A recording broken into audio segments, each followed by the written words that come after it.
আসসালামু আলাইকুম, welcome back to my channel Shyamli's home cooking. Viewers, কেমন আছেন আপনারা? আশা করছি ভালো আছেন। ভিউয়ার্স, আজকে আমি আপনাদের সাথে যে রেসিপিটি শেয়ার করতে এসেছি সেটি হচ্ছে ভিউয়ার্স, বাজার থেকে কিনে নিয়ে আসা মিষ্টি কুমড়ো। সেই কুমড়োটাকে যত্ন করে আমরা কেটে রান্না করে খাই, আর কুমড়োটা থেকে যেটি আরও বেশি সুস্বাদু সেটি আমরা অযত্ন করে ফেলে দিই।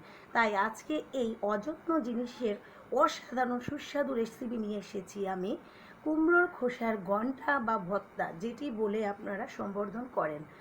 আর আজকে আমি এটি কিভাবে এত সুস্বাদু রান্না করা যায় সেটি আপনাদের সাথে শেয়ার করব। তাছাড়া ভিউয়ার্স, আমি কিন্তু বর্ষাকালের সবুজ যে কালী কুমড়াটা, সেই কুমড়ার খোসাটা দিয়ে এই ঘন্টাটা বানিয়েছি, তাই কিন্তু সবুজ হয়েছে। আর আপনারা যদি পাকা কুমড়া, কমলা কালার যেটা, সেটার খোসা দিয়ে করেন তাহলে কিন্তু কালারটা আমার সবুজ হবে না। তাই আপনারা যেমন কুমড়ো নেবেন তেমন কুমড়োর খোসার কালারই কিন্তু আসবে। তো চলুন বন্ধুরা, আজ আমরা এই অসাধারণ রেসিপিটি রান্না করে দেখাই। ভিউয়ার্স, এখানে আমি নিয়েছি অর্ধেকটা কুমড়ার খোসা। এই খোসাগুলো এখন আমি ধুয়ে ছোট ছোট করে কেটে নিয়েছি, দেখতেই পাচ্ছেন। এটি এখন আমি পানির মধ্যে দিয়ে দিব। একটা পাত্রে পানিতে ঢেলে দিলাম। এখন এটি আমি ঢেকে চুলাতে বসিয়ে দিব কয়েক মিনিটের জন্য। বসিয়ে দিয়েছি ভিউয়ার চুলার মধ্যে, এটি এখন সিদ্ধ হবে। দিয়ে দিচ্ছি আমি একটুখানি লবণ, তারপরে এটিকে ঢেকে দিচ্ছি। ভিউয়ার্স, সিদ্ধ হয়ে গেছে আমাদের কুমড়োর খোসাটি, দেখুন কি সবুজ সবুজ রয়েছে। এখন এই খোসাটিকে আমি নামিয়ে নিচ্ছি। এখন এটিকে চাকুনিতে ছেঁকে নিলাম ভিউয়ার্স। তারপর খোসাগুলোকে আমি ব্লান্ডার মেশিনে ব্লান্ড করে নিব। আপনারা ইচ্ছে করলে বেটেও নিতে পারবেন, আবার ব্লান্ড করেও নিতে পারবেন। ভিউয়ার্স, চুলাতে বসিয়ে নিয়েছি একটি প্যান। প্যানের মধ্যে দিয়ে দিচ্ছি পরিমাণ মতো একটুখানি রান্নার তেল। এবার তেলটিতে দিয়ে দিচ্ছি রসুন কুচি। দেশি রসুনের একটা রসুন কুচি দিচ্ছি, কয়েকটি শুকনো মরিচ কুচি,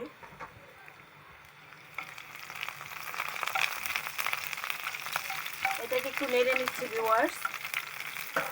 এখন এখানে দিয়ে দিব আমি পেঁয়াজ কুচি, 2টি পেঁয়াজ কুচি নিয়েছি। এখন এটাকে আমি একটু বাদামি কালার করে নিচ্ছি ভিউয়ার্স। লাল লাল বাদামি হয়ে এসেছে। এখানে আমি এ পর্যায়ে দিয়ে দিচ্ছি হাফ চা চামচ হলুদের গুঁড়া। হলুদের গুঁড়াটার সাথে একটু নেড়ে নিচ্ছি। দিয়ে দিচ্ছি এখানে সামান্য কালি জিরা। এই কালি জিরাটা ভিউয়ার্স অবশ্যই দিবেন, এটি একটি যেমন ফ্লেভার নিয়ে আসবে তেমন এটি স্বাদও বাড়িয়ে দিবে। দিয়ে দিচ্ছি একটুখানি পানি, মশলাটা হালকা একটু কষিয়ে নেওয়ার জন্য।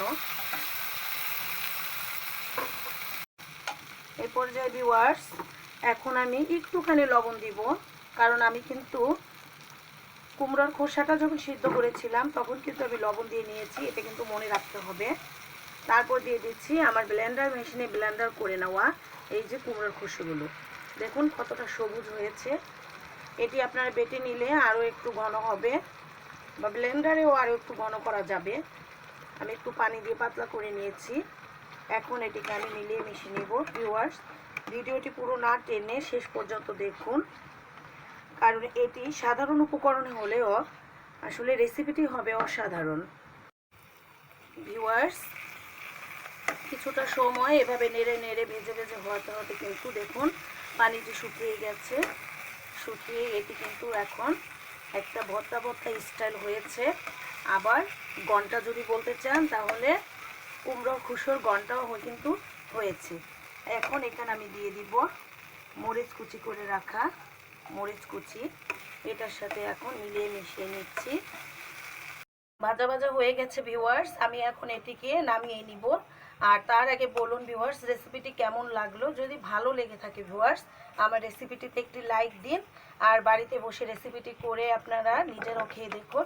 আর আমার চ্যানেলে আপনি নতুন হয়ে থাকলে এখনই সাবস্ক্রাইব করে দিন এবং পাশে থাকা বেল বাটনে ক্লিক করে দিন, যাতে আমার নতুন নতুন ভিডিও আপনার কাছে সবার আগে পৌঁছে যায়। এই বলেই শেষ করছি ভিউয়ার্স। Bye bye viewers.